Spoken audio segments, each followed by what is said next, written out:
What's up, team? Live from the Netherlands for those watching on video. It's Thrilos International here. We're here to talk about Olympiacos preseason, guys, which kicked off yesterday with a 3-2 victory. Goals from Yaremchuk, Pnevmonidis, and I'm trying to remember the next one. Costa is on deck. He will tell us who scored the third goal. And guys, it's awesome to be back. It's awesome to, summertime, talk stories, see what's going on. I hope it's not too hot. I hear there's a heat wave in Greece. There's a heat wave here in DC. We've been hit with flooding nonstop. So I hope it's not as bad for the rest of you with the rain. Drop in the comments how your summer's going. You looking forward to go on holiday, almost August, getting out and about. This week returns those summer qualifying games, guys. Some of those we've done those games before.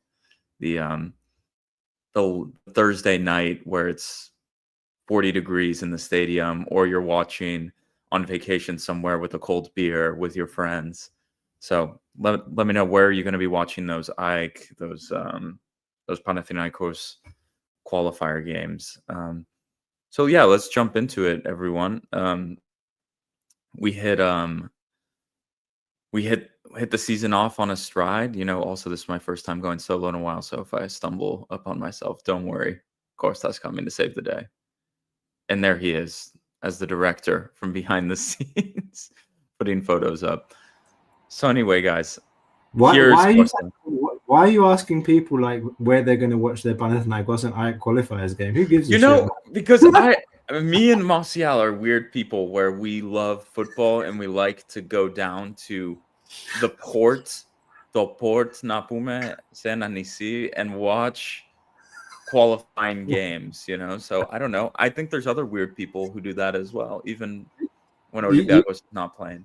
You like to kind of, I don't know, you sadomasochistic, like you want to watch. Yeah, I don't know about you guys, but on my summer holiday, I want to drink 3 or 4 beers on a Tuesday night and watch Panathinaikos lose to Rangers. I don't know. I don't know what you guys like to do. That's what fine. I like. That's fine. You know the audience that you're talking to, so it's fine. So that's what I enjoy, and seeing people get upset and swearing. It's a good time. So anyway, unfortunately. What's with this background? Guys, the background is to represent Torre Portaz, which Costa will be doing. Costa was live from Hollandia yesterday. He made the quick drive over. So he's going to give us the Zodana Reportaz na Pume live. So that is why the background is appropriately put in the Netherlands. Yeah, man, it was a great trip over to Breda, about an hour and 20 minutes from Brussels. Took my kids with me. Great experience for them. They lived some things that I never lived as a fan, at least at their age. Meeting players, face to face. It was a really, really small stadium, like Sunday League type pitch, where you can stick your arm out and you can touch the player taking the throw in. And there's everybody standing by the pitch. The locker rooms were like, again, Sunday League locker rooms. So these kinds of games, for anybody that lives in and around the Netherlands, like, mate, the amount of people that came from Belgium, from France, from Germany. I met some people from Austria, obviously from Holland as well. I forget to mention clearly from all over the Netherlands, Amsterdam, Rotterdam, you name it. There was about 500 Olympiacos fans from all over, from the UK as well. It was great. Thank you to all the people that came and said hello. Random people I'd never met that just came over and wanted to take a picture. So if any of those people are watching, Michali, who I met from Germany, some of the other, who else did I meet? Yorgos from Holland, guy that was out in Australia for some years, now has been living in the Netherlands for 20 years. Just, yeah, really cool meeting meeting some folks that I'd seen at previous games, like at Atalanta in Bergamo, in England, all over. When you travel as a fan of Olympiacos that lives outside Greece, you travel more somewhat to away games, and you always see the same people more or less, especially when you travel so often as I used to. So that was really cool seeing people, and again, kind of represents and reminds me and reminds us on this show how international the club really is, what a massive following it has, not just in Greece but all over, whether it's Greeks that have emigrated for a better living, economically, financially, lifestyle, whatever the choice is. Just so many Greeks you meet, first generation or just immigrants straight up from the recent crisis, Olympiacos fans. So that's always really cool. What else? Great interactions with the players. I mean, there's a vlog that the channel posted this morning. If you haven't watched it, it's about 6-7 minutes long. There's some fantastic sound bites in there. One of them's gone viral. It's got over 1 million views. It's I don't know if you've seen it yet, Labrador. It's basically like the banter between the fans and Rodinei yesterday was just something else. Like you can imagine. I mean, the guy's like a walking meme almost, coming out on his socials with the whole menos file Fredaki, and he's making Fredo with Chiquinho and talking his Greek. He clearly understands Greek very well, because I'll just give a teaser for the vlog. Basically, there's a moment I caught on video where the players have finished the warm-up, they're going back into the changing room to put their kits on, get ready for kickoff, and someone starts shouting behind me the usual kind of Rodi, Fredaki, kurasmeno file, and then somebody goes Ta fero ti vandi pekse kala.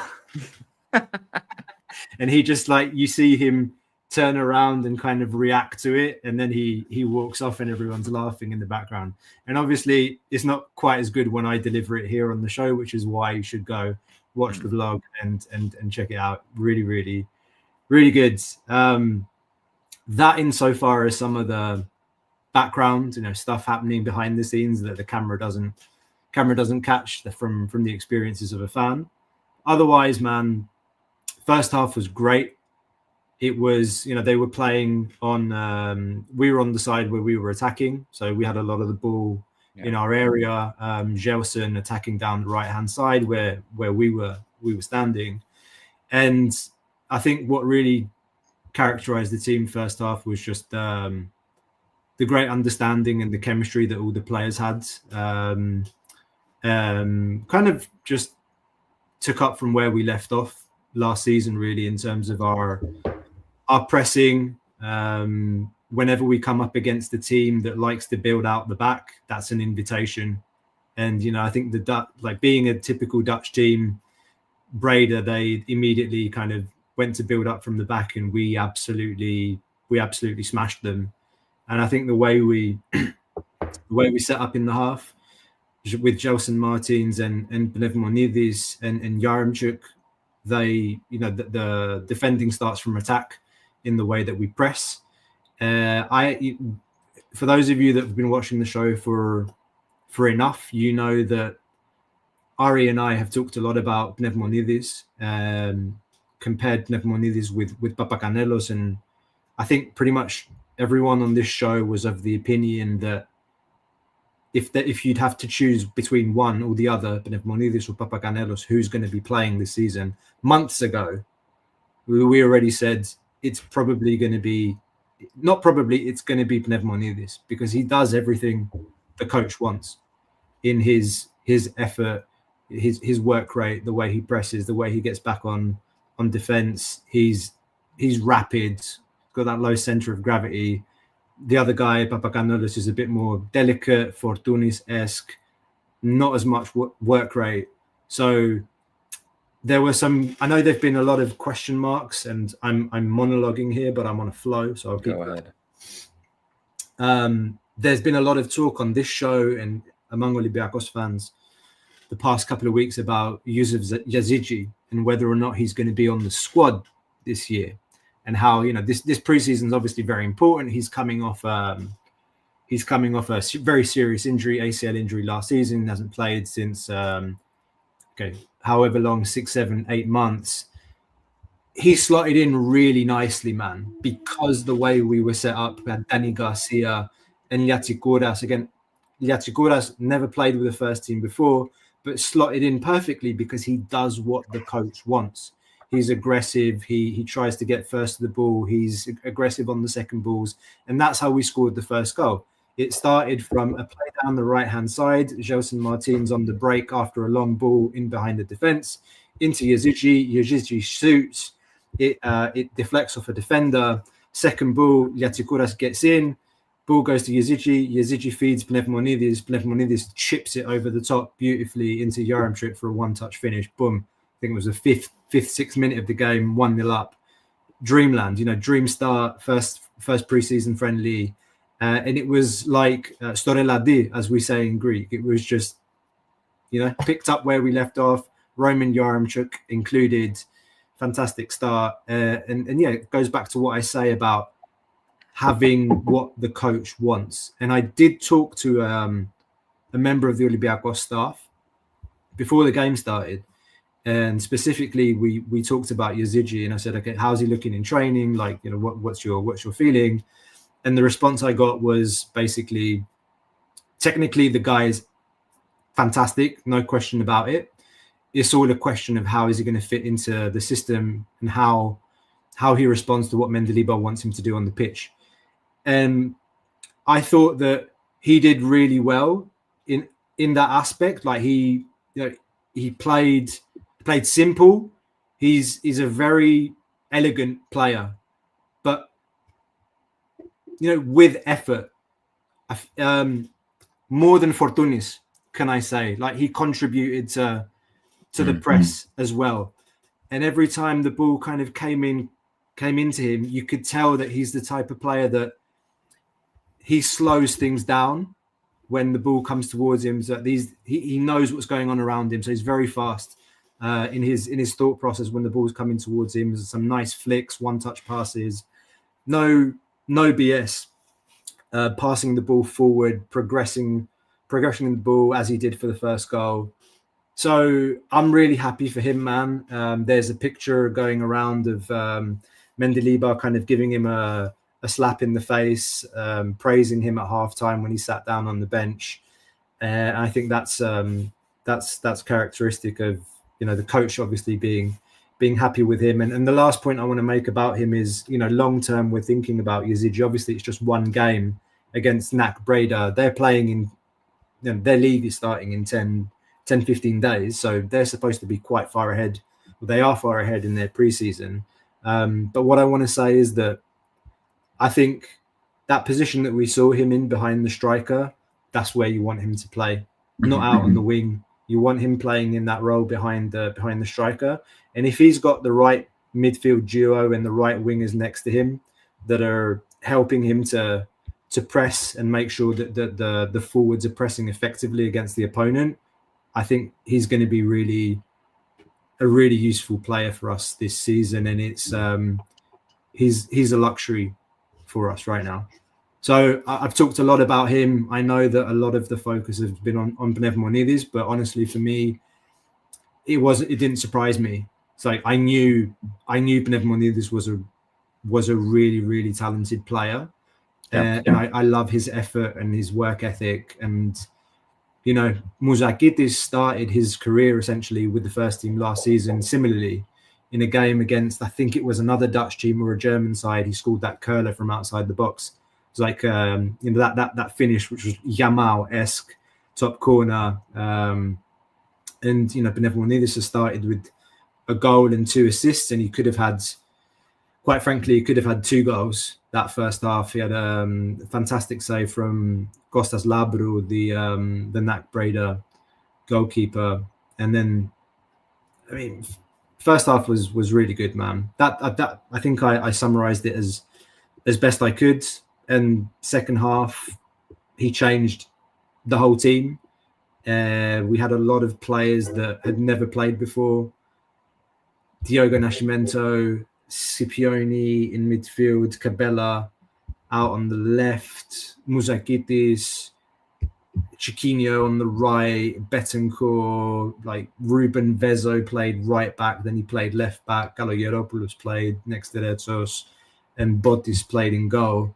So then like the chemistry was gone. And frankly, the second half was more of a party in the stands than really watching the game for me. But there wasn't a lot going on. Then Remy Cabella got a red card, which I didn't actually understand. Like I didn't notice he got red card. And I watched it on TV and I don't understand why he got sent off. I don't understand why. So that's pretty much the second half for you. What were your thoughts? Any body language doctor, those who watch Bill Simmons or listen to Bill Simmons in the US, he does this. Body language Costa opinion on Velde and Masouras. Like, do they look finished? They didn't play, yesterday. Like, did you see them warming up on the bench? Do they look kind of like passengers at the moment? What do you think about that? First of all, greetings to Shanghai. Nikos R has been a long time subscriber, I think, but didn't know you were in Shanghai, mate. But that's awesome. We've got somebody tuning in from China, George Evans from Newcastle, wherever you guys are. Let us know. Always like to see where people are tuning in from. I think Velde, if I can judge from body language, he looked a bit out of sorts. Wasn't really there. Like when I got in, he was training with Kaabi, Santi Heze, Masouras. The four of them, they were doing a little drill. Masouras, I'm not sure, man. I think like Masouras has been around for such a long time. He's got his friends, like he's Greek. I didn't really notice something in particular with him, but look, like Kaabi didn't play, Heze didn't play, Masouras didn't play, Velde didn't play. Yeah. So I think Velde was probably the most obvious one for me, man. In terms of like looking like he's got one foot out the door, or he knows what's coming. You could tell that from one of the videos that the club had posted as well on socials, funnily enough, where they were asking them to say good morning in their native language. So otherwise, I think for players like Scipione and Diogo, they need time to get to know their teammates and kind of become part of the group. That was fairly obvious to see. But yeah. Scipione looks like a pretty confident guy. Handsome young Argentinians. Like, okay, I'm worried about Greek women and him when he gets back. I don't know if he's gone to Greece with his girlfriend or what his situation is, but yeah. Anyway, back to football. Yeah. Who else? Hefte Bentancur, do you think? No, not good enough for the level you think? I mean, again, like I watched very little of the second half effectively to be able to analyze the second half as well as I'd like to, and I want to be as fair as I can. What few times I kind of paid closer attention to what was going on the pitch in the second half, every time the ball went to him, it was a poor touch or a pass to the opponent off a first touch.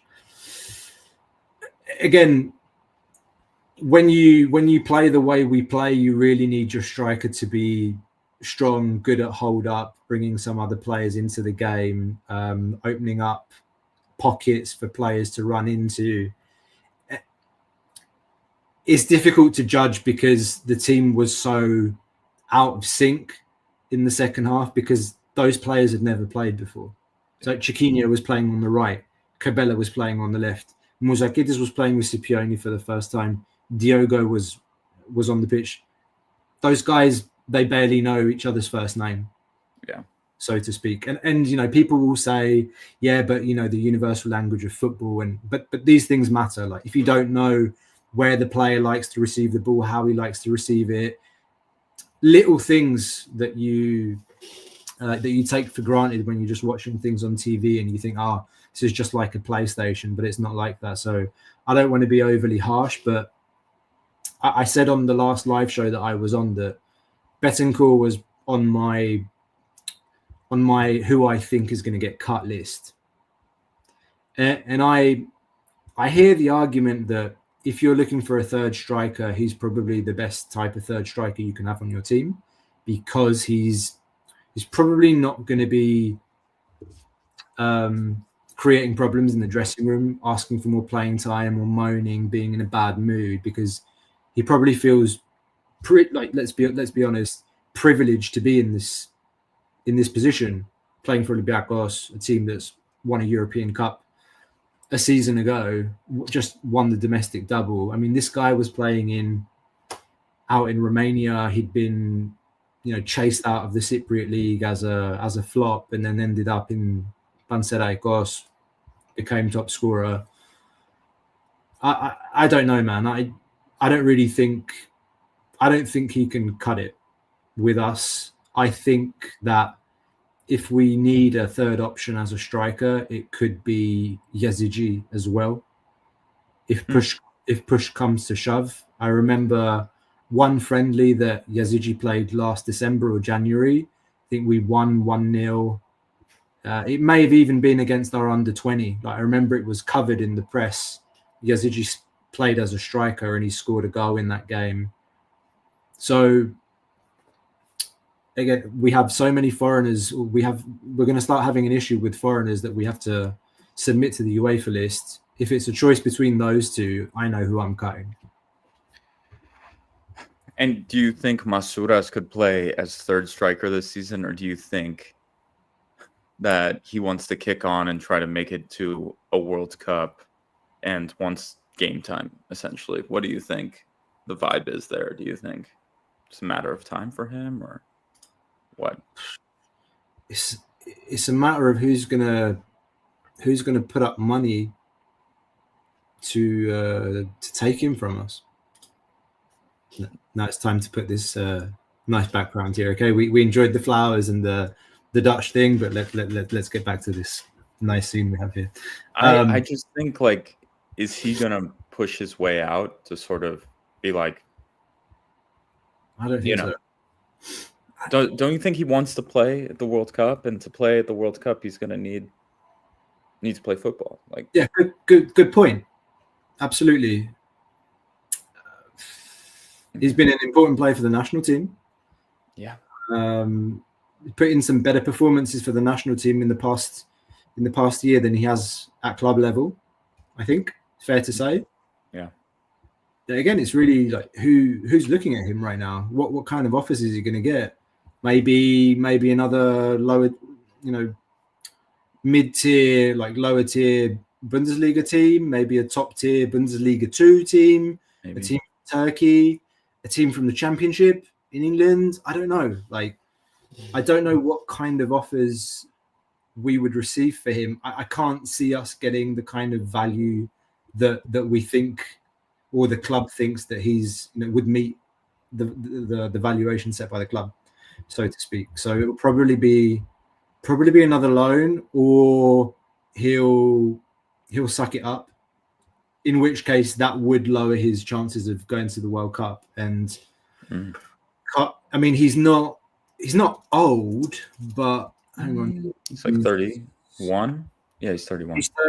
He's 31. So it probably would be his last chance of going to a World Cup. Yeah. So, but that's a very good point. Very good point. What do you think?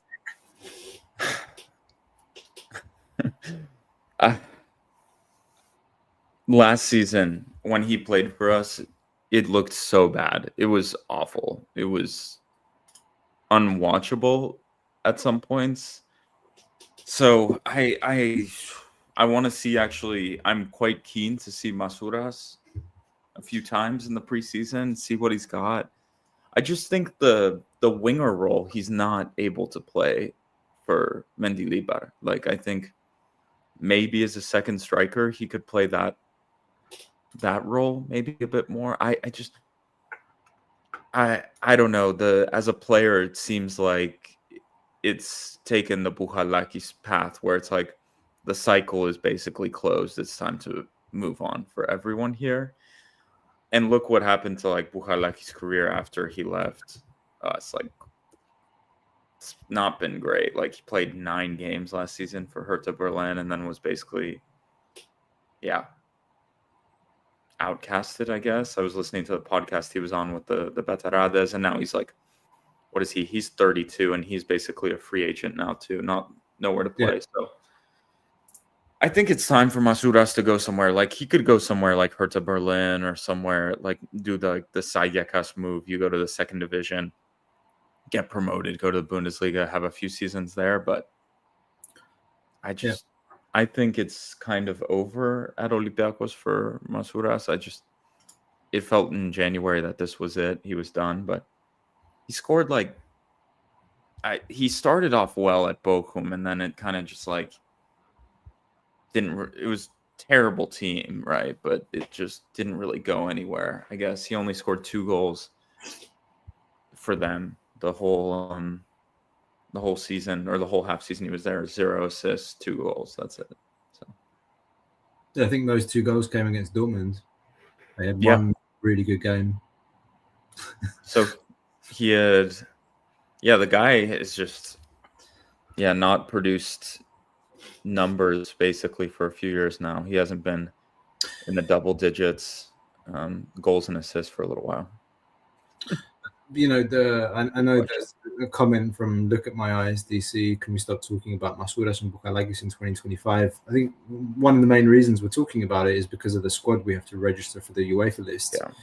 And Masouras is Greek, so that counts towards having more foreigners in the list. If we have less Greeks submitted to the list, then that's less foreigners that we can put. So I think we've said our piece. I don't really know where it's going. I think that he's come full circle. I won't complain though, because I like the guy. I don't think he would cause any problem in the dressing room. But he's always kind of been a streaky player.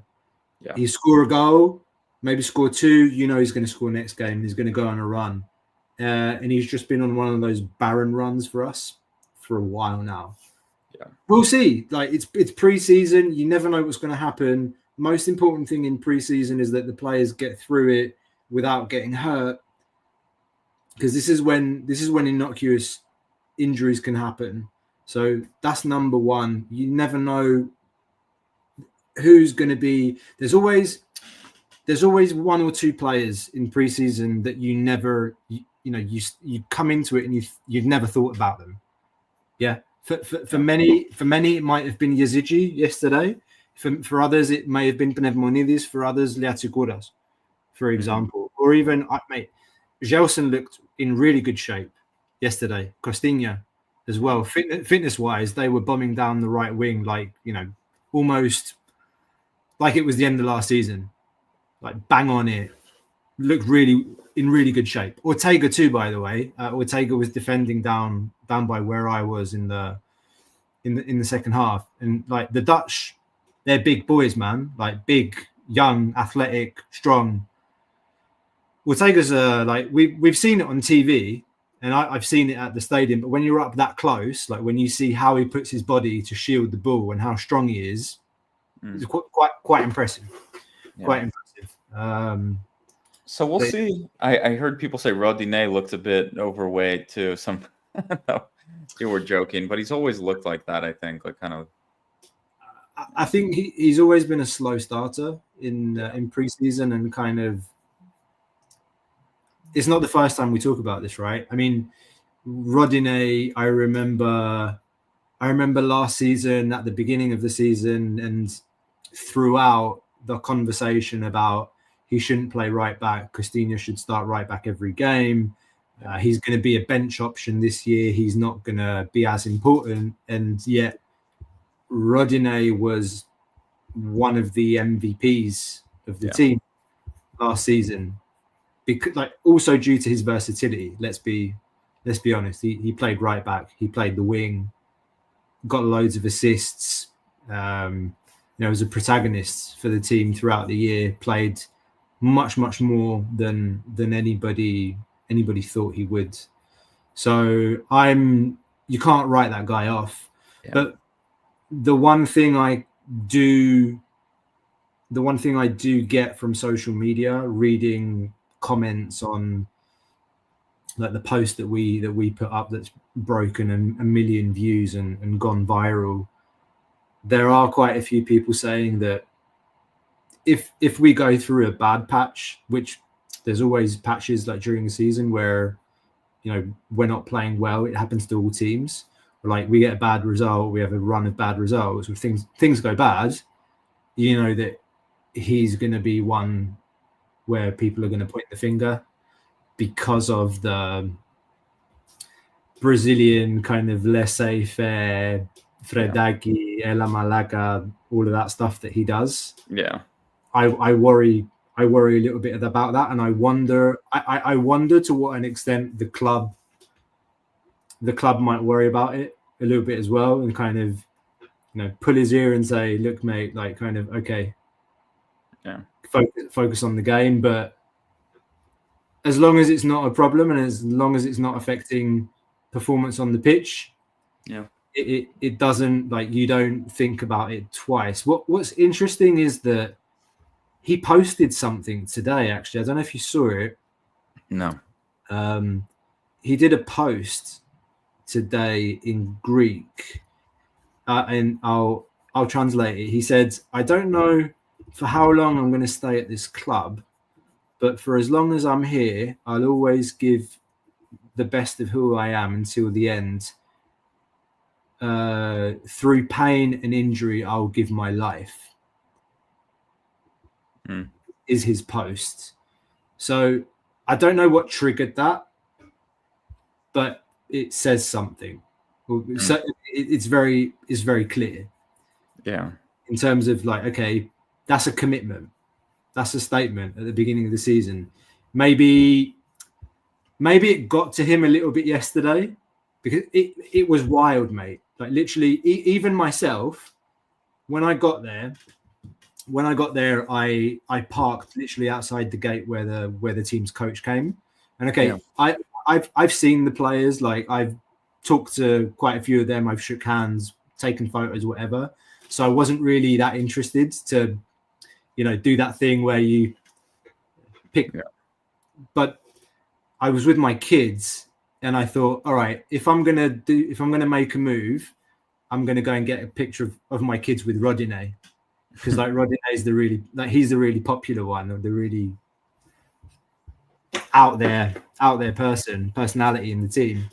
So he comes out and literally, mate, you can't imagine it was a small crowd at first because not many people knew where the bus was coming, but immediately like everyone swarms him, and afterwards, like at full time, everyone, Rodinei in particular. And everyone, πολύ κουρασμένο, είσαι κουρασμένος. The amount of time he probably heard yesterday, είσαι κουρασμένος, and he had to say, ναι. Yeah. Can you imagine? Yeah. So, like, maybe it's his thought process as well that he needs to, okay, Yeah. I'm focused. Like, I'm focused on playing for the team and giving everything I have, and it's the statement he made is a commitment, and I'm not reading any more into it as a something bad necessarily. Yeah. So it's the first friendly, signings are set to come, but we can kind of go down the list of players who's going to stay and who's not. So give me a quick, I'm going to read a name, you say stay, I say stay, I say leave, you say leave, whatever. Pascalakis, stay or leave? Stay. Stay for me as well. Ortega? Stay. Stay for me. Biancon? Stay. Stay for me as well. Pirola? Stay. 100%. Has to stay. Stay for me. Kalogeropoulos? I need to see him more. Okay. He was. I mean, he was there in the second half. I think he's in and around the second goal that we ate, but we were down to 10 men. Ruben Bezo was playing left back, so I can't really judge. Like, we like Kalogeropoulos. He was one of the best defenders in the Greek Super League last season. In a team like Volos, which probably changed 15 or 20 managers in the last 2 seasons, he's always been number one choice. He's still 19, 20 years of age, great potential, plays with both feet. Oh, mate, another thing, yeah, he plays with both feet, and so does Yazici. Yazici's right-footed, and he was taking corners with his left foot. I thought he was left-footed. Isn't he left-footed?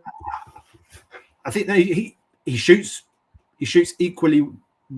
He's equally good with both feet, mate. It's like one of the shots he took leading up to the first goal was with his right foot, and there's another one where he, like, I think Labro. No, there's a deflection and he's crossed the ball like across goal. It looks like a shot, but he's crossed it because he's seen Yaremchuk on the far post. He's played it in with his left foot. He's ambidextrous, mate. He took the corners with his left foot so that he get them in swinging. I just assumed he was left-footed for some reason. I don't know why. Anyway. Yeah. Anyway. Nascimento.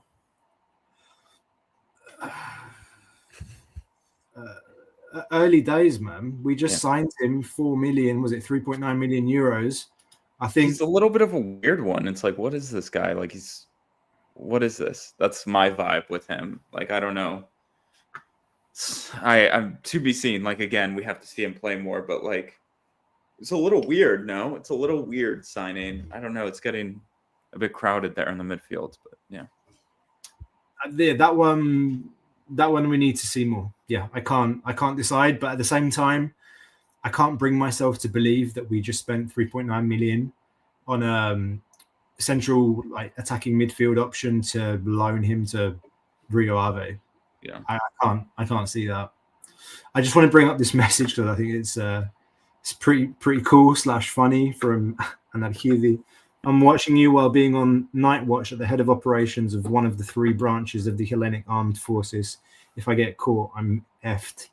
Well, hopefully nobody from the 3rd branch of the Hellenic Armed Forces is, watching this from headquarters. And I don't think so. I feel safer that he's on, that he has us and that he's looking out at the enemy, just in case. But thank you for your service, and thank you for subscribing and following the channel. Thank you, mate. Okay, so next we have El Kaabi, which is stay. No, what are we even talking about? Yeah. Martins, Jelson, stay. Yeah, man. I think we gave him, fans gave him a lot of stick towards the end of last season. Yeah. In terms of his efficiency in particular.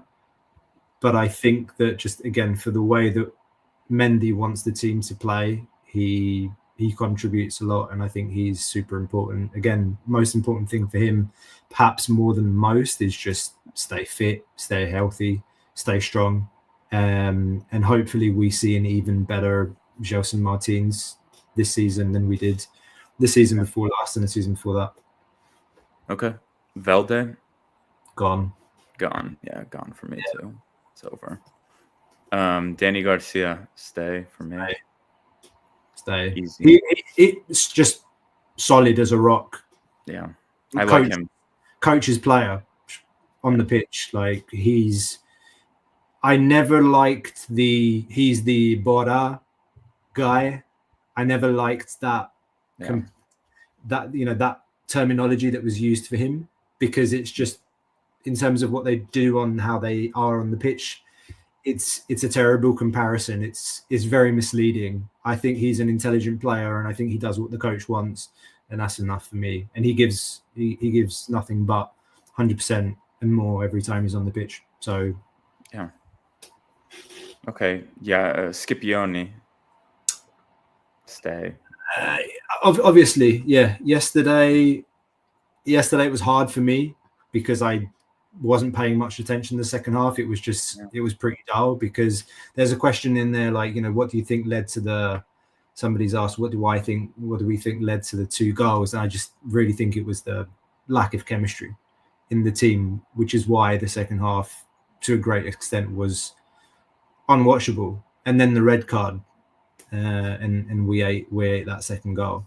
So, and for Scipione, like people that watched the match on TV, I had a couple of people text me and they said, I like the look of Scipione and Diogo looks like a real player.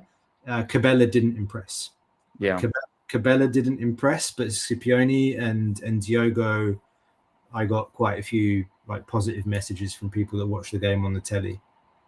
Yeah, Cabella, I was watching, the guy uploaded it on Twitter, the full game, and I was like double speed watching. And it was like he was playing wing, he was playing on the right, he was playing on the left. It was like, but he just didn't look comfortable. Vezo was like behind him at fullback, like just weird. Vezo needs to just what are we doing here with this guy? Like, I mentioned it on the last pod.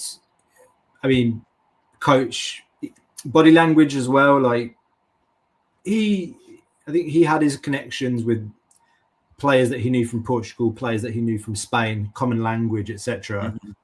He had some of his relatives visiting there as well. Gelson had some relatives coming from the Netherlands as well. So there was that little bubble of Vezo and Gelson outside the locker room.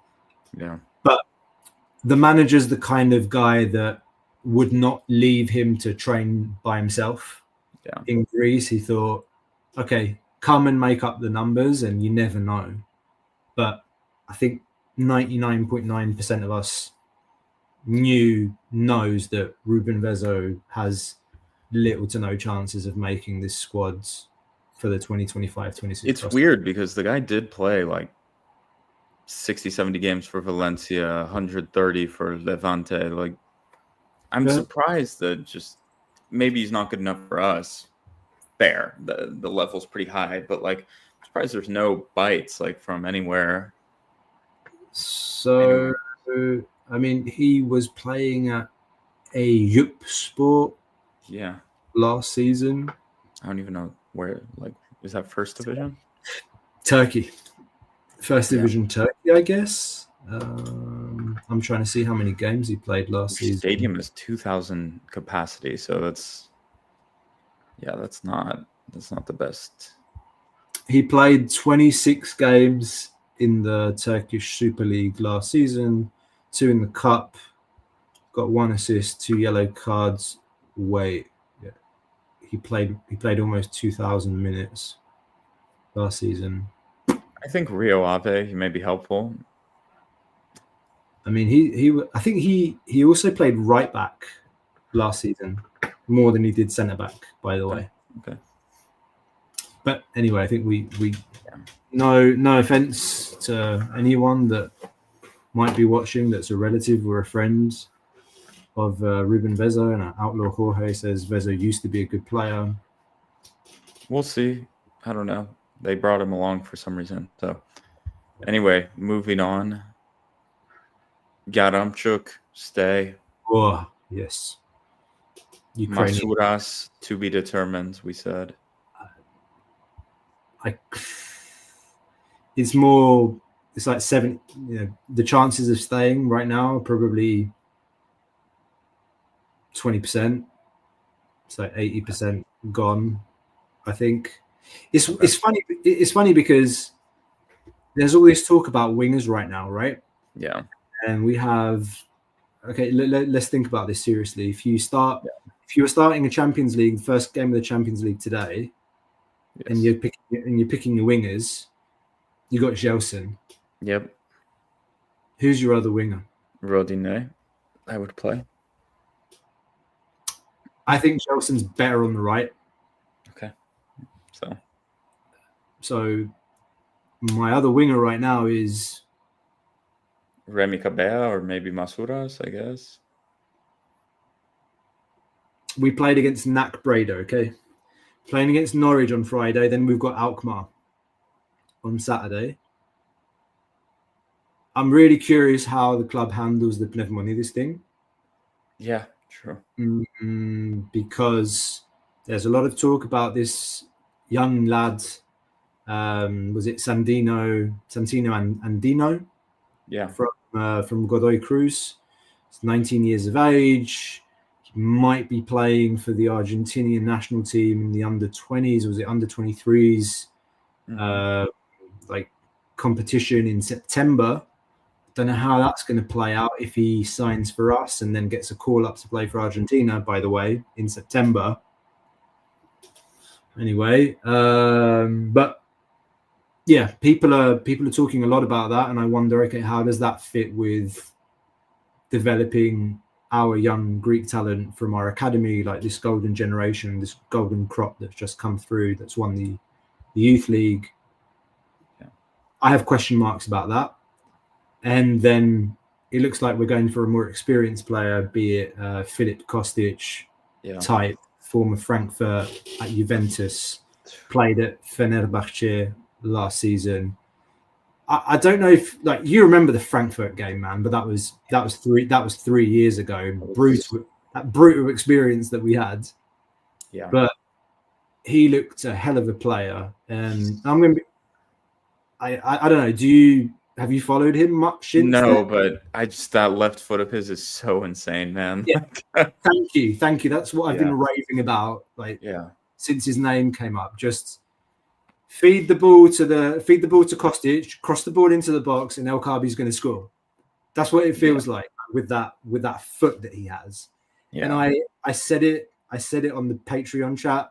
Shameless plug. If you haven't joined our Patreon, do check out our Patreon.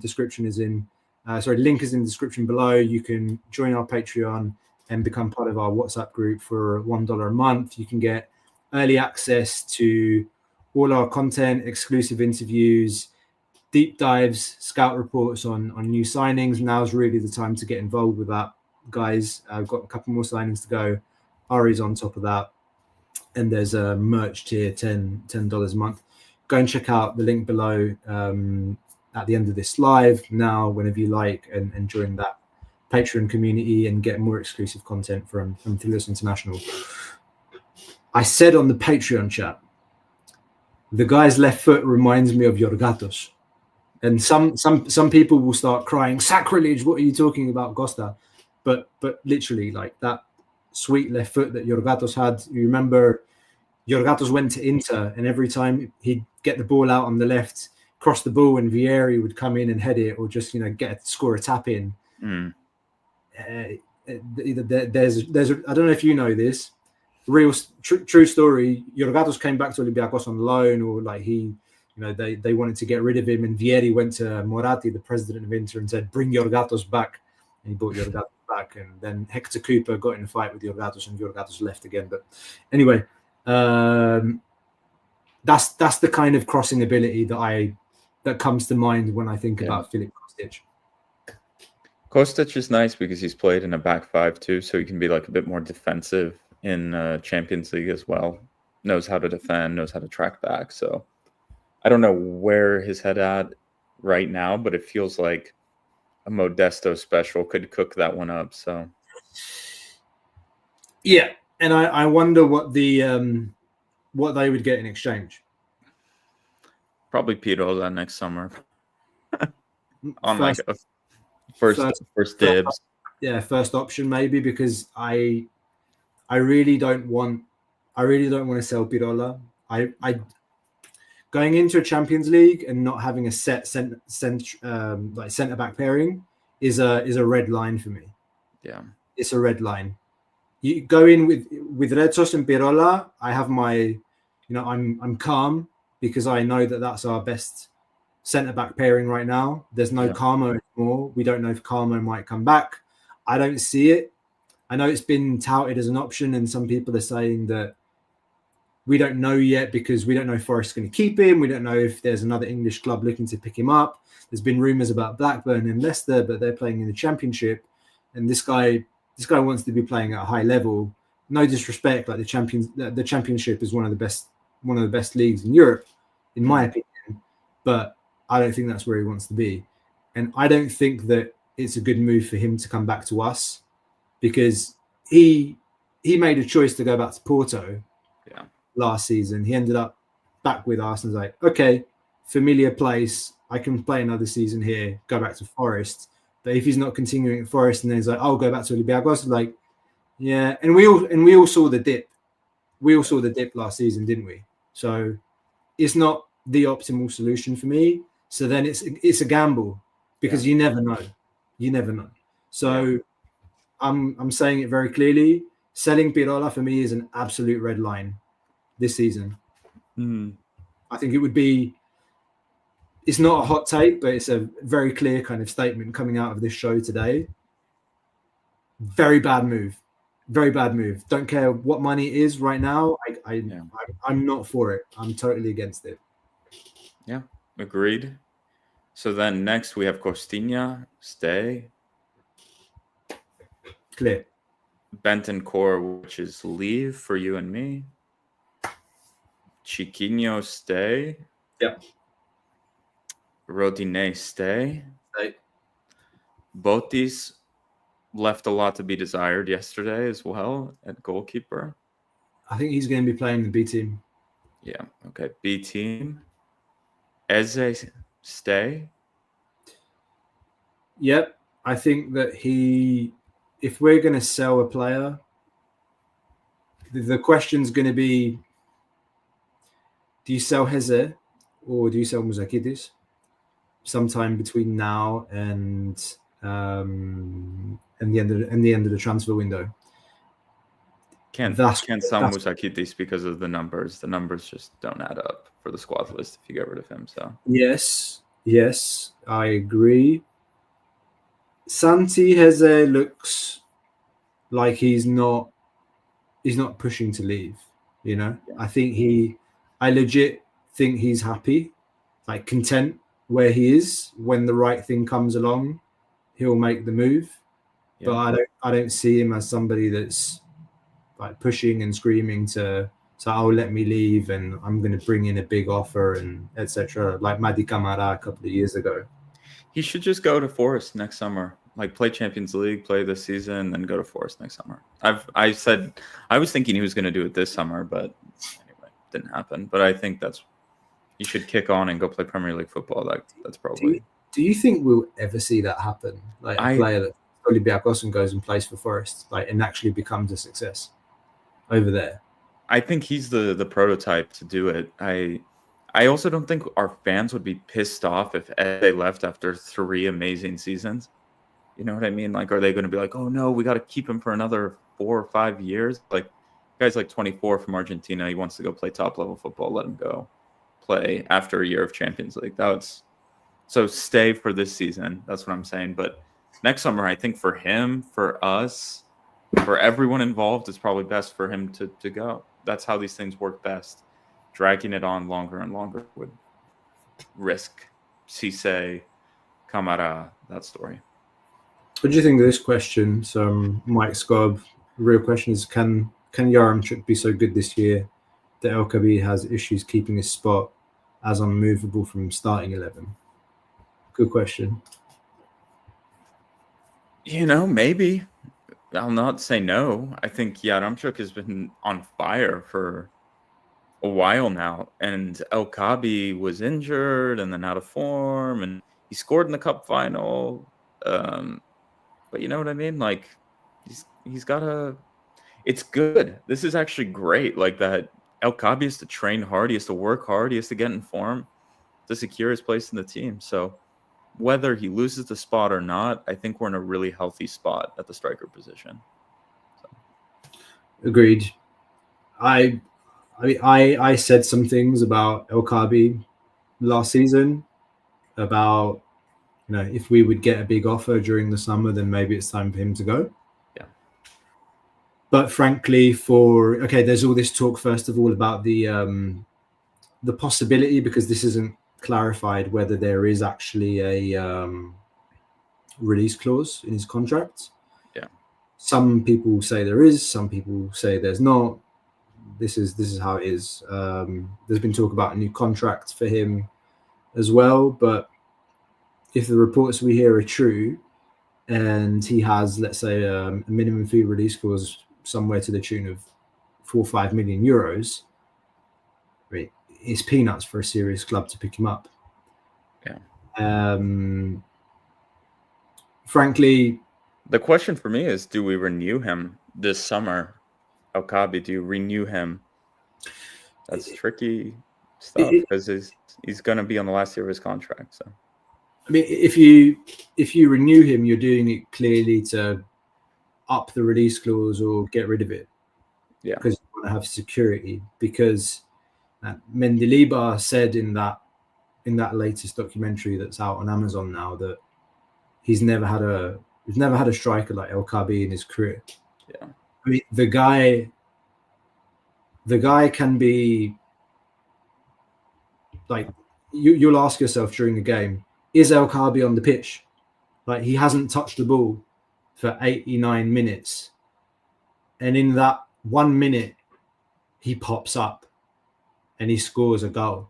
It could be an absolute banger, like an overhead kick, scissor kick, can be a poacher's goal, can be a header, you name it, like a rebound, he's there.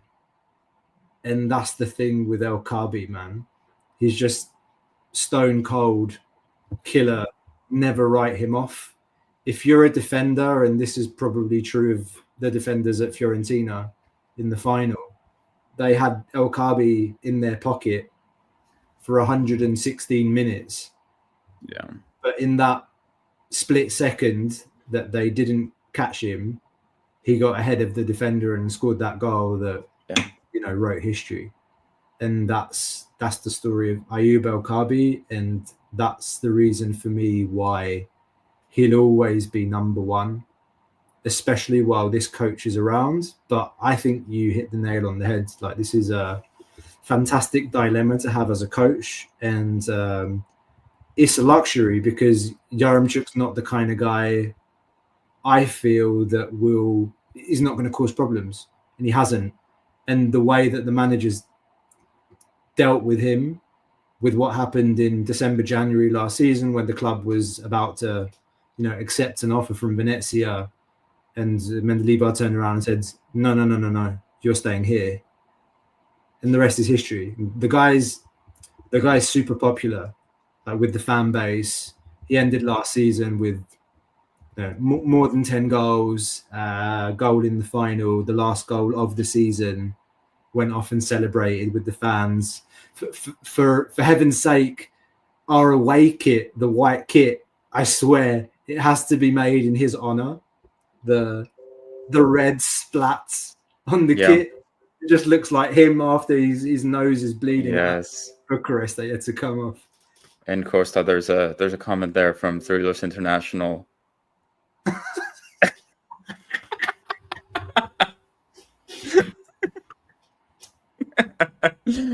Play the song. If it wasn't for copyright, the Eurovision song would be on right now. But unfortunately, copyright exists. He is the one. He's You're number one. Okay, so up next on the list, we have Mamadou Kane at the 6. What? Joking. Good times. We were talking about Maccabi Haifa in the chat the other day, or today, so I just wanted to bring that up. And on that note, Andreas Puchalakis for re-signing, bringing him in, an experience on the 1-year vet minimum, as they do in the NBA, the ring chaser. Jokes.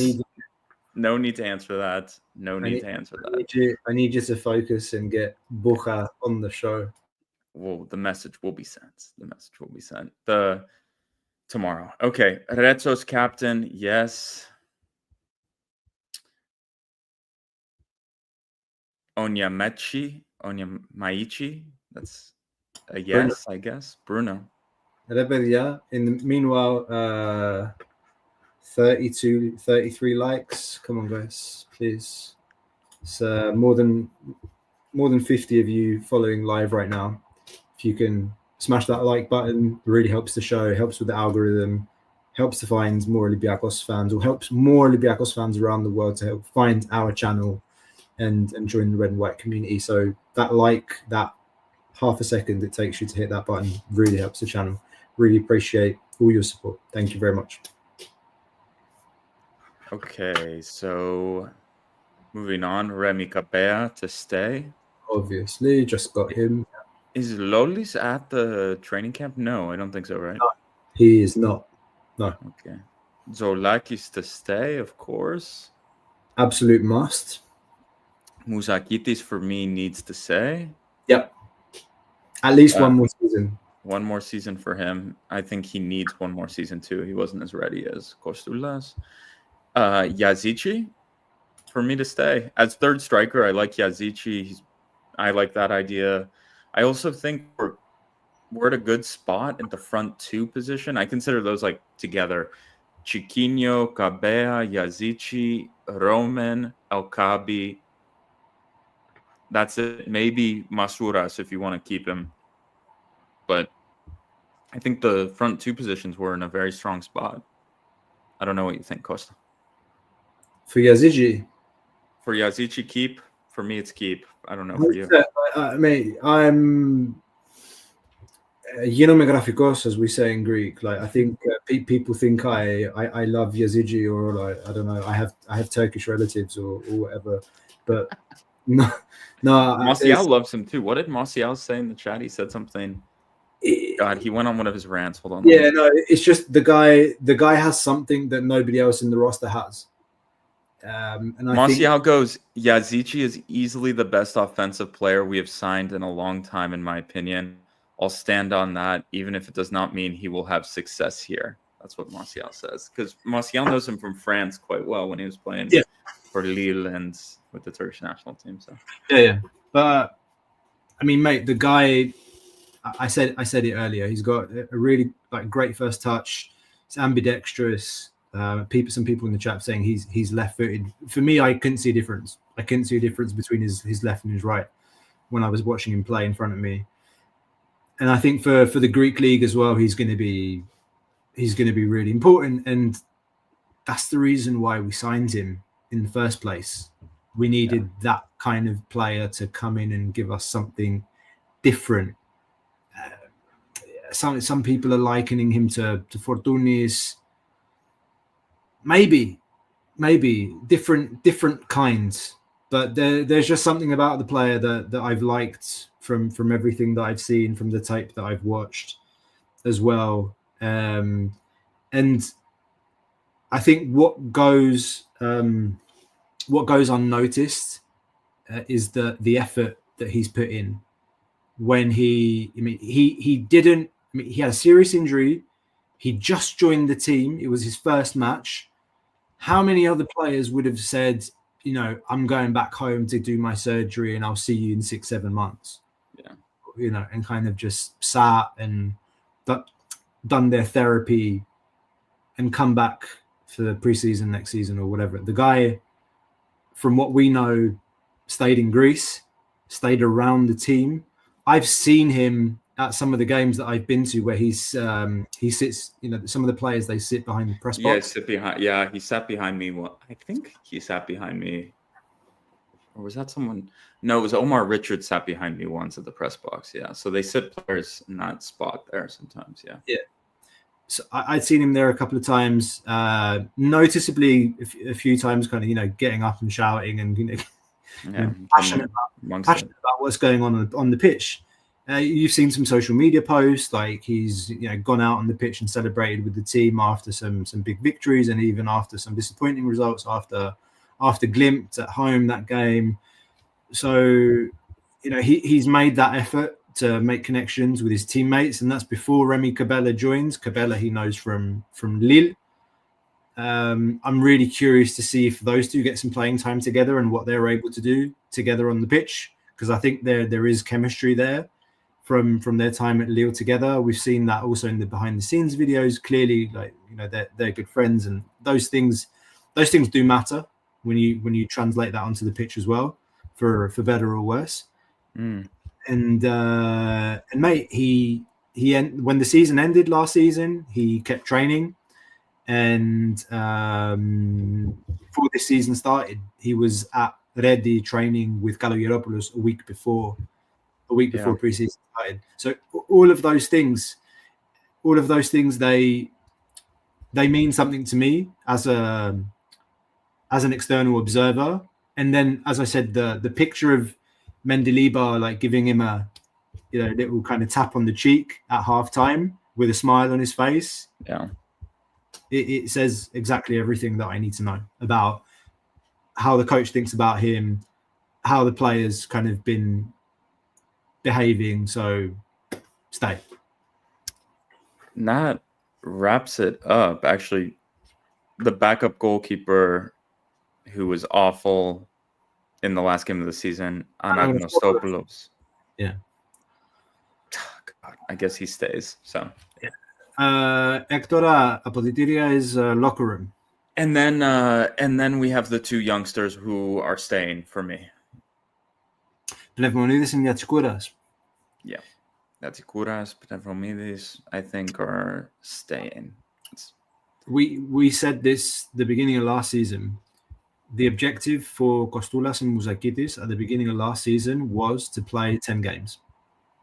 Get 10 games with the first team. Like 90 minutes preferably. So 900 minutes. Get 1,000 minutes under your belt this season. They both got a lot more. They both contributed a lot more than even some of us expected. We have a track record of talking a lot about the academy on this show over the years. Yep. And I will say exactly the same thing that we said last season about Kostoulas and Mouzakidis. Pnevmonidis and Yazici, their objective should be to get about 1,000 minutes this season for the first team. Yeah. If more, great. If anything, this coach has shown that he doesn't care if you're 35, 36, 17, 18, whatever. If he thinks you're ready to play for this team, if he thinks that you've got what it takes to play the way that he wants the team to play, then you're going to play. Yeah. And what's remarkable, I don't remember the last time by mid-July the team was so complete. Like, what do we really need? We need like one experienced winger and then a project winger. Seems like that's it. And then a left-footed center back. Is that it? Like, that's, I think Mike wrote that as well. Like, we have 50 days and a lot of football to play. Things can change. For now, we really only need two wingers and one central back. That's it. Like, I saw Sport 24 10 minutes ago. Risto Fidelis writes that Olympiacos is giving it all in Greek to sign Tadiniola to get Andino Mestino Vdomada. So they're giving everything to close Andino by this week. Let's see. Tadiniola. Okay. The only thing I believe is Kotsis because he. We will endeavor to try. Yes. So anyway, I guess we're gonna wait and see. Is Nikolakopoulos on vacation or something? Holiday, yeah. God damn it, man! At a time like this, he takes holiday, like when the world needed him the most. So who do they have now? Stamatelos and Tsanakas. Tsanakas is around. Adipas is like in the Netherlands too. I think he's doing some reportage. He's doing some reporting for Betarades. I think he's with the Betarades channel now. Okay. So we'll see.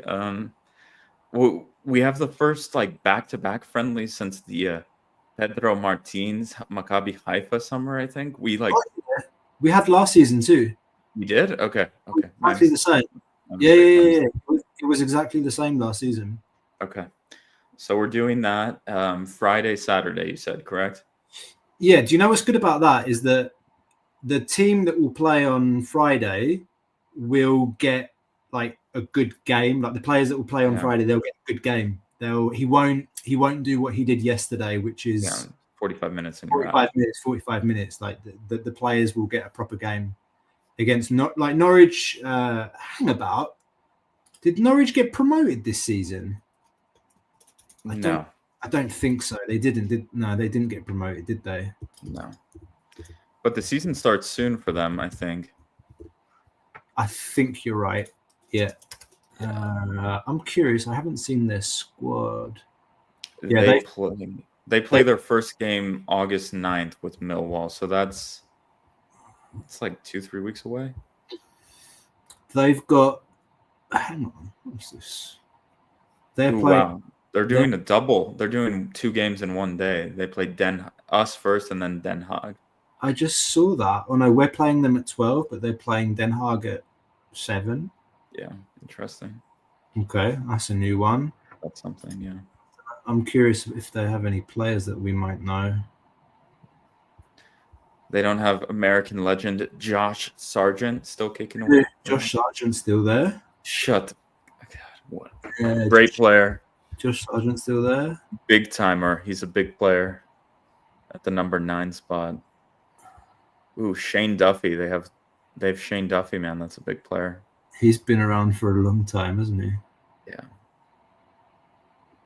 But yeah, it's quite a new team. I don't know many of them. There's a guy called Vladan Kovacevic, a goalkeeper. Oh, breaking. Josh Sargent is joining Wolfsburg for 20 million euros. Really? Oh, I'm as an American man, who pays 20 million euros for Josh Sargent, man? Like, oh my God. Musakiti's got to be worth 35 million euros, man. Josh Sargent. God damn it, man. What are we doing? Man? Josh Sargent. Oh wow, he's played pretty well. I'm looking. He scored 15 goals last season, actually, in the championship. Okay, never mind. Okay. Still. What else have we got? Ibon, guys, again, if you haven't liked, hit the like button. Every little engagement matters. It means the world to us. It costs you nothing. Subscribe if you haven't as well. Let me know if you've seen the vlog. If you like it, what you thought about the vlog. Leave your comments. Leave your comments on the vlog. That's even better. If you comment on the vlog, that helps get it out as well. Helps the engagement. That's always super, super helpful. Tricks of the trade. YouTube for our loyal followers, listeners, wherever you are. Okay. Is that all we've got? Is that all we got football wise? Yeah, I think that's it. We got games in 2 games coming up. Yeah. Wow, you got called out. Yeah, you know. Basically. And you say bottle of water. Bottle of water? Is that what you said, Costa? I couldn't hear. You want me to say bottle of water? Bush. On the basketball front, I really like Dante Hall. Big fan of that signing. Do you know what, mate? I've been thinking about this a fair bit the last few days because I see a lot of people whining that, αποδυναμώσαμε τα center. It's like, hang on a minute. Everyone the last season and more has kind of been saying that the Milutinov foul thing hasn't really worked out. Moses Wright was out since November last year. So what are we talking about? Like, how is our front line weaker than it was last season? We basically had Foul and Milutinov, and one was injured and one was playing throughout the whole of last season, probably the season before that. And then you had Alec Peters basically playing at the 5 and Costas Papakanellos playing the 5 as well. I do understand one of the risks is that Milutinov is going to be playing more minutes and he is fragile. So then Dante Hall becomes your number 1 center option and Kochokumbo becomes number 2. So I still think that we're going to sign another big one that can play the 4. And the big question mark for me is what's going to happen with Filip Petrusev, man? Because no European team picked him up. Red Star, his supposed kind of, not his boyhood club because he played for another Serbian team, but he, before he went to the NBA, played for Zvezda. Came back through us, ended up back at Zvezda on loan. He's supposed to have a connection with that team, and it almost feels like he's spat in their face. Like Zvezda had an agreement with Olympiacos for Petrusev to go to Zvezda for 800k, below the asking price Olympiacos was asking, which I think around a million, 1.2 million. Mm-hmm. Now he says he doesn't want to go to Zvezda. The NBA out option was, it expired on July 15th. So Filip Petrusev is on our books for another year. And the only team that seems remotely interested right now is Dubai BC, where the mighty Dwayne Bacon. Bacon. Or Bacon. No back this.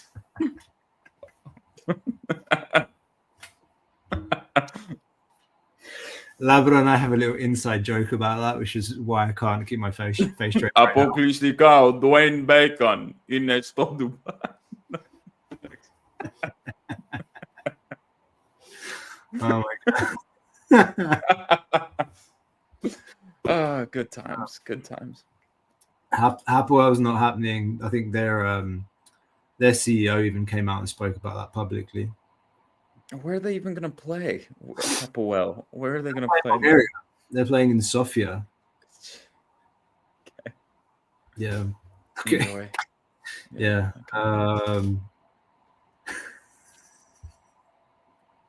Anyway, so yeah, to get back to be serious, Filip Petrusev could be that guy that could be our 5/4. Yeah. But he has to do something up here because he's one of the most talented players in the EuroLeague, in my opinion. He's a good player. Yeah. Yeah. Probably one of the best, could easily be one of the best in his position. And it's just such a shame that everything that's happened with him since Sasha Vezenkov came back, essentially. The issue with him is just in his head. If he can focus and kind of say, all right, look, I've got 1 year left on my contract, and I'm going to dedicate everything I have to where I am right now. And I'm going to see out my contract. I'm going to wait for my opportunity and take it when my number's called, man. That's what you got to do. That's what you got to do sometimes. And he probably thinks he's too good to sit on the bench and wait for his chance. And I think he has a point. He has a point, but the way he's gone about it, it's been wrong. Fair. Well, is Kostas Antetokounmpo being considered as a basketball player, or as a guy to sell baconators from Burger King? Is he like a real basketball player? Is this guy does he know how to dribble a basket, or is he there to sell cars at Cars Telia Jihad? What are we doing, man? Is this guy like a real player? Does anyone? I mean, dude, Dante Hall can't hit a jump shot.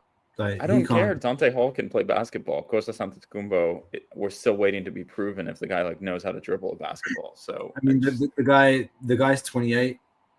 He's lived off his last name for a decade, man. It's incredible. Incredible stuff. Hang on, Dante Hall's 28, and Costa Kumbo I think he's the same age. How old is he? He's 27. Kostas Antetokounmpo. Let's look at his EuroLeague stats, though. I have his stats. We had it on the last show. His stats are basically 2.5 points, 0.5 blocks. Low, man. But he played on average 5 minutes or something, 8 minutes for Panathinaikos while he was around. Yeah. I mean, dude, the guy to play trash minutes in the EuroLeague and come up with a good defensive block, a good pick and roll, sell cars, sell courtside seats, autographs. It's fine, but you don't need 4 fucking centers, man. So we're gonna sign Dante Hall. We're gonna Milutinov. We're gonna sign Costa Antetokounmpo, Costa and it's like for the Greek league, man. You'll have 3 centers. You might have 3 center options, like 2 bigs, like 2 5s, a 4-5 that plays both, and you'd have Antetokounmpo in the GBL. it's too convoluted for me. It's the rotation's too deep. Like that's a problem in the squad, though. Overall, mate, because we held on to Ladezakis, we held on to McKissick, we signed Nedzipoglu. He's 21 years old, athletic, like 2-guard. It looks very good. We've got Saban Lee. We've got Evan Fournier, and we've got 2 classic point guards that can bring the ball up, but none both of them have injury problems. Yeah, but both of them are questionable in terms of their fitness. So you don't have a true point guard in the team that is 100% fit. It's clear that Barzokas, it looks like Barzokas and the club overall, they think that Keenan Evans is going to come back this season and be close to the Keenan Evans that was a top 3 EuroLeague guard when we signed him. So, but it is a massive risk. And this is the conversation. Like you're saying, the front line's convoluted, it's too deep, like the rotation's going to be complicated. But then you look at the backcourt and you're like, what's going on here? Yeah.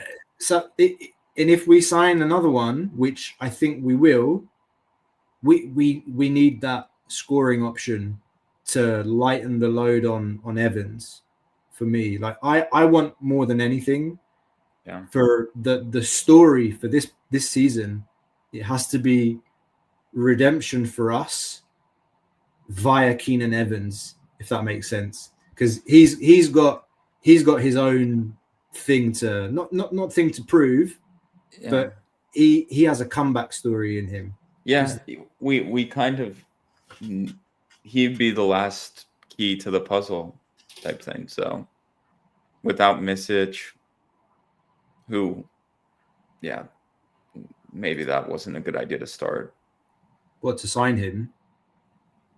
Defensively, I don't know what he has to offer, like, at this point. So I wasn't really, that wasn't the one for me, and I know it's it's an unpopular opinion because the guy is a closer, or at least in Europe, he's one of the top point guards. For me, though, what we need to do is Saban Lee, Chow, open salary, use the money you'd give to Misic and bring, like, you don't need Saban Lee and like another player. You need like Saban Lee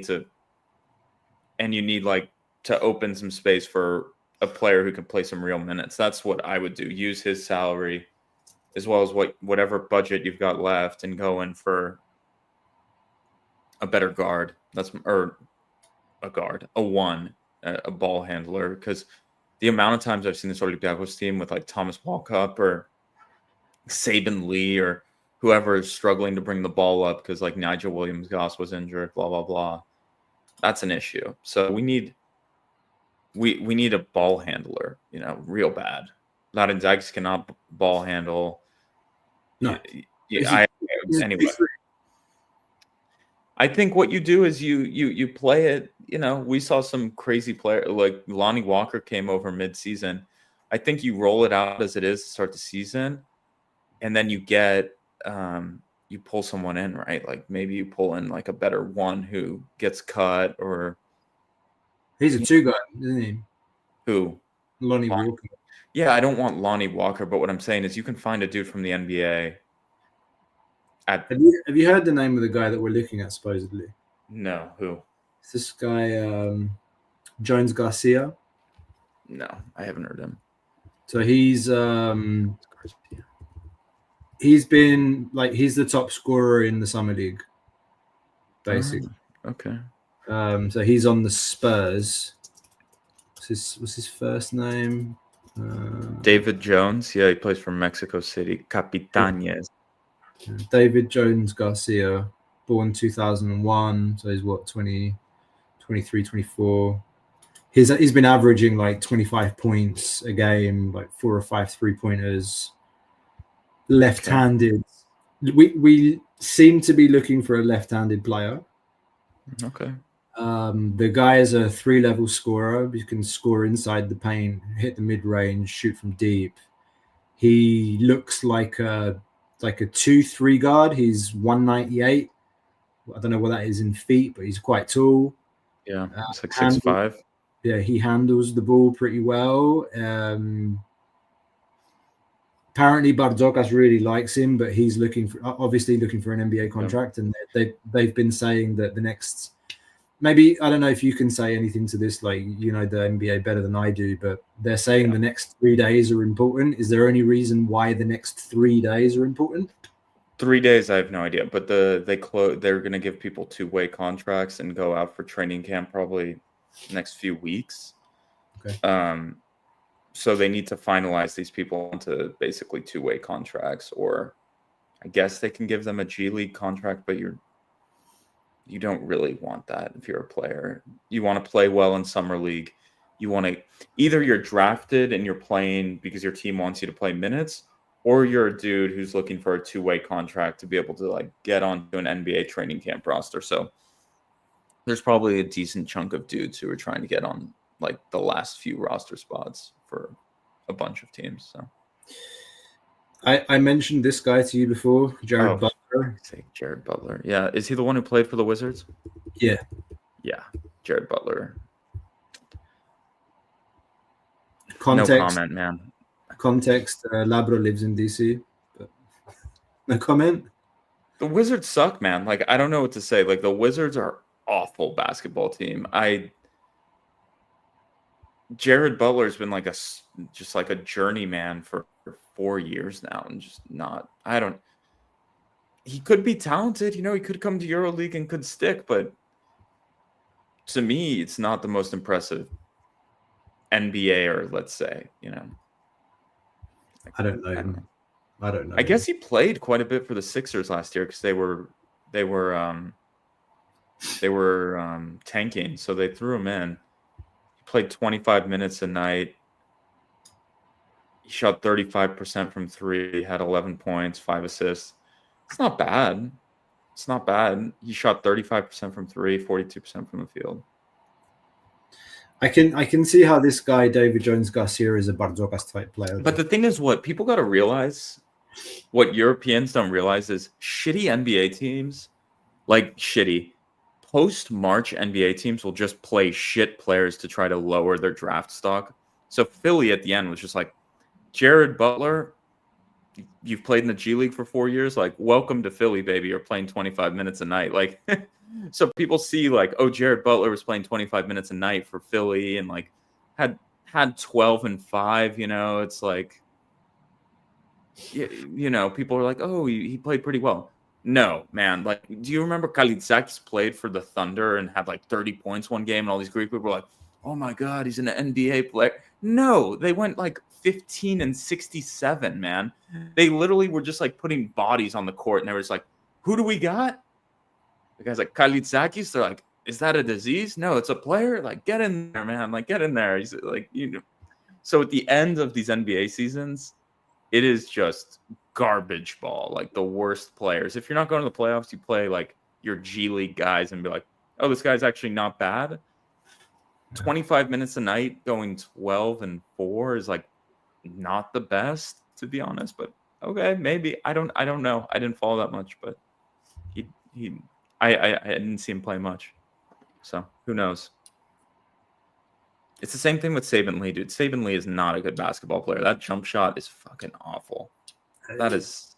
Yeah, he's got an ugly jump shot, man. Well, what are we doing here, man? Like, what is that? Saban Lee cannot bring the ball up. He can't shoot the ball. We already have McKissick, man. Like, we don't need another like high flying 6'6" guard. You know, like what are we doing here with Saban Lee? These names I don't know. I know Chris Boucher, but I don't know the other guys that well. Do you know anything about Killian Hayes? Killian Hayes is a decent player. That's actually a player. Well, he was drafted decently high too, right? He was the number 6 pick ahead of Tyrese Halliburton. He was that draft class, but I was looking into him a little bit. He's French. He came from Ulm. He was playing in the Bundesliga in Germany after starting out in. That's a good signing. That would not be bad. That's like a flopped in the NBA European player, but like had his cup of tea in the league. Now that's a good player. It's like the random NBA players who played 20 minutes a night at the end of garbage time, where I'm a bit weary. Players who played for 5-6 years, were drafted, obviously have talent, but didn't make it in the NBA because the NBA is very, very difficult to. Like, I don't think people realize you play a full night. You play a full night of basketball. You hop on a plane on a red eye, 6 hours to the other coast of the United States, and you suit up and you play again the next night. It's very difficult. So it's not like Europe where you play Mickey Mouse, I don't know, Panionios on the weekends, and then you play a real EuroLeague game on a Tuesday. In Greece, it's a little bit. They have that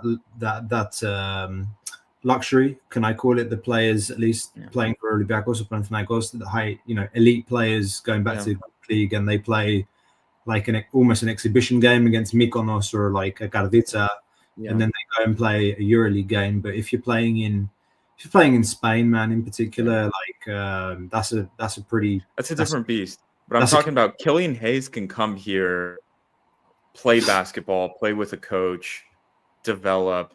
That is a good signing, in my opinion. That's a player like we could build. Papakanellos can teach. He obviously has talent, flopped in the NBA, happens to a lot of European players, washes out. Maybe we can turn him into something. I like that one, even though he struggled in the NBA. That name seems to have been on the periphery of the reports around players that Olympiacos might be looking at, or we are looking at.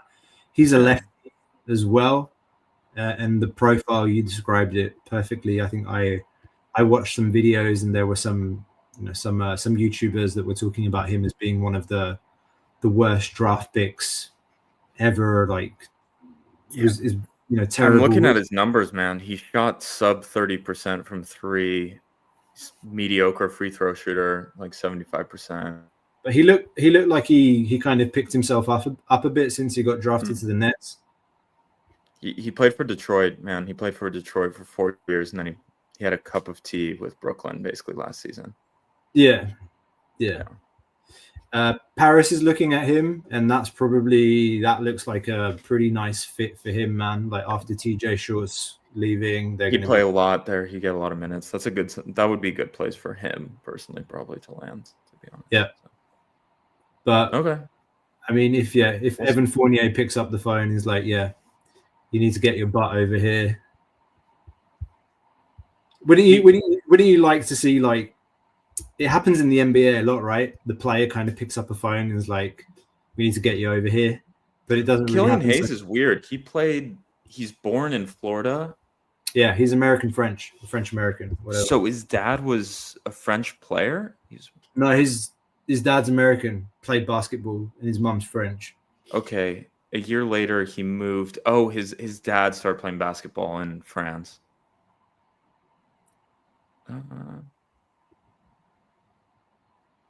Actually, so he went to play high school, and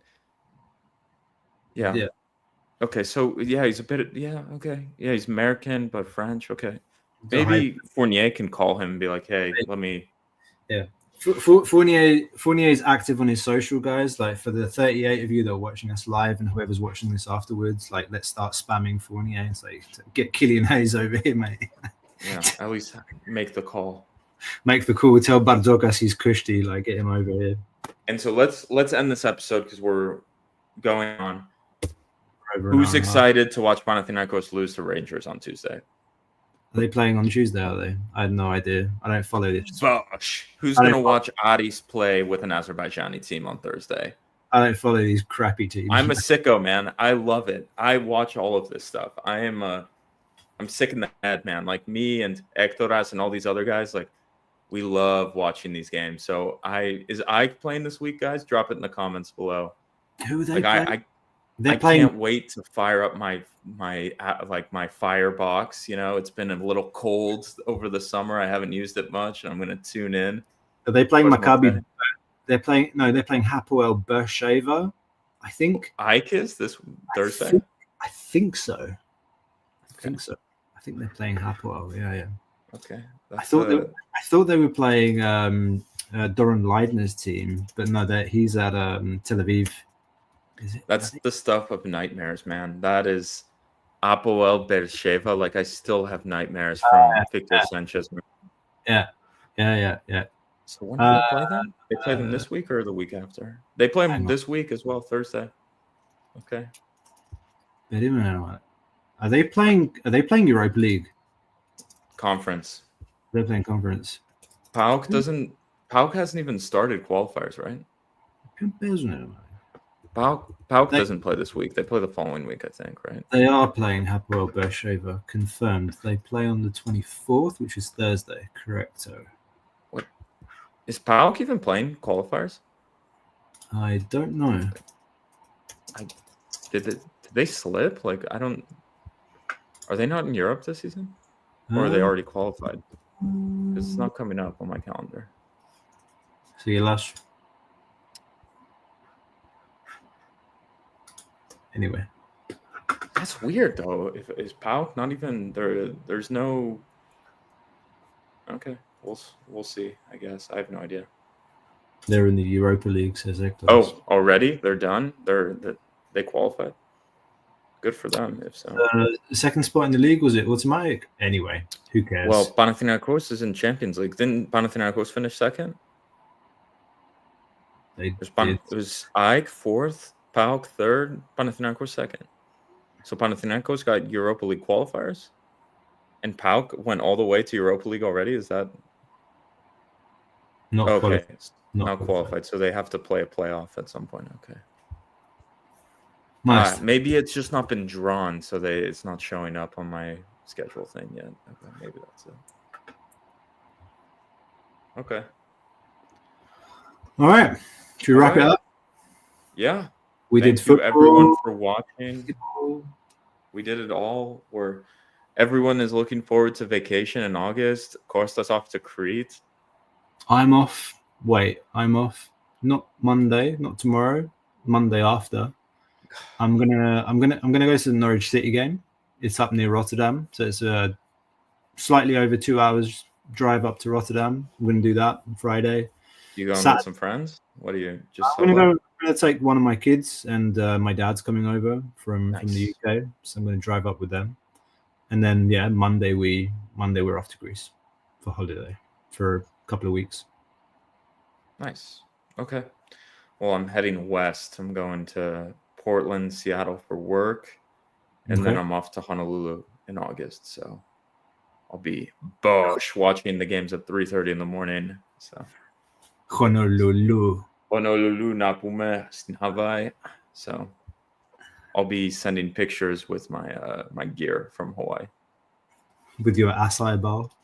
My acai bowl, which are elite, and poke bowl as well. Pokeball na pume. Pokeball na pume. Okay, everyone. Thank you so much for tuning in. Check out the vlog. Subscribe. Check out the blog. Thank you so much. Have a great evening, great week. Stay healthy. Enjoy the beach if you're there. The rest of us, get those button-down shirts on, going back to work tomorrow. Godspeed. Fredaki. Fredaki.